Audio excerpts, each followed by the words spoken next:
adalah ungkapan seorang wali besar dan ulama ternama serta tokoh sufi terkemuka asal Syria, yaitu Sidi Abdul Ghani Al-Nabulsi radhiyallahu an, wafat tahun 1143 Hijriah. Dalam kitab Muntakhabat Al-Tawarik li Dimasik, asap rokok menggoda selera, pun sumerbat kasturi tertandingi. Pahitnya, manisnya terasa, aneh, pahit kok manis rasanya. Di dalam sebuah kitab yang sama menceritakan Syekh Sunan Effendi yang lebih dikenal dengan sebutan Al-Latib Barmak, seorang mufti dan pakar fikih bermazhab Hanafi yang sempat meraih julukan Syekhul Islam pada zamannya, pernah membaca karya tulis Sidi Abdul Ghani Al-Nabulsi radhiyallahu an tentang kebolehan merokok dan berjudul Al-Islah Bainal Ikhwan fi Ibahat Syur'ad-Dukhan. Syekh Al-Latib Barmak saat itu mengharamkan rokok. Oleh karena itu ia sangat kontra dengan isi buku tersebut, yang kemudian terjadilah adu argumen antara Syekh Al-Latib Barmak dengan Sidi Abdul Ghani, yang akhirnya Syekh Al-Latib Barmak mengakui kebenaran Sidi Abdul Ghani dan lantas minta maaf. Lalu dengan tegas mengatakan bahwa yang mengharamkan rokok adalah jahil, tolol, sindik dan tak ubahnya dengan binatang hina, sebab ternyata pada rokok terdapat rahasia Allah yang menyirati banyak khasiat dan manfaat. Aroma dan rasanya pun amat lezat. Ungkapan tersebut berbunyi sebagai berikut: sungguh tolol yang tak peka asap rokok, bah hewan yang tak punya cita rasa, tak patut diharamkan, hanya kamu sindiklah yang merekayasa. Wahai pecandu sufi, kenapa tak kau rengkuh rokok saja? Andai tak ada rahasia, baunya pun takkan terasa lezat.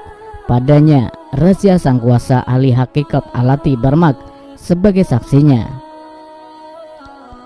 Dalam kitab Jawahirul Bihar fi Fadlo Ilin Nabiyil Muhtar oleh Syekh Yusuf Al-Nabani menyatakan sebagai berikut: Syekh Abdul Ghani Al-Nabulsi radhiyallahu an menceritakan sebuah perjalanannya menimba ilmu di tanah Hijaz. Syekh Abdul Qadir Effendi seperti biasa hadir bersama kami untuk membacakan ringkasan Sahih Bukhari. Lantas ia membaca hadis yang berbunyi dari Sayyidina Abi Hurairah dari Nabi Sallallahu Alaihi Wasallam. Beliau bersabda, siapa yang bertemu aku pada saat mimpi pasti akan bertemu denganku dalam keadaan terjaga, dan tak mungkin setan menyerupaiku.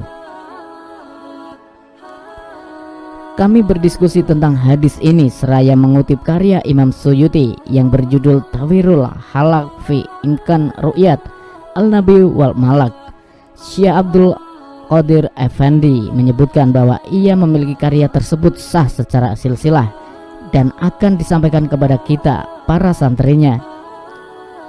Selanjutnya kami berdiskusi tentang hukum merokok, lalu ia meriwayatkan ada sebuah kisah dari Syekh Ahmad bin Mansur Al-Akrabi dari Syekh Ahmad bin Abdul Aziz Al-Maghribi. Ia menyatakan bahwa ia sering bertemu dengan Nabi Sallallahu Alaihi Wasallam dalam tidur maupun jaga. Suatu ketika ia jatuh sakit dan Rasulullah menemui beliau. Kemudian ia bertanya tentang hukum merokok. Nabi pun diam tak menjawab. Kemudian beliau malah menyuruhnya untuk merokok. Syekh Ahmad bin Abdul Aziz Al-Maghribi yang senantiasa menjumpai Rasul dan bertanya tentang rokok dan ternyata mendapat perintah untuk menghisapnya, adalah seorang pemuka kenamaan dan tokoh kepercayaan pada masanya, seorang wali besar di masanya. Wallahu a'lam.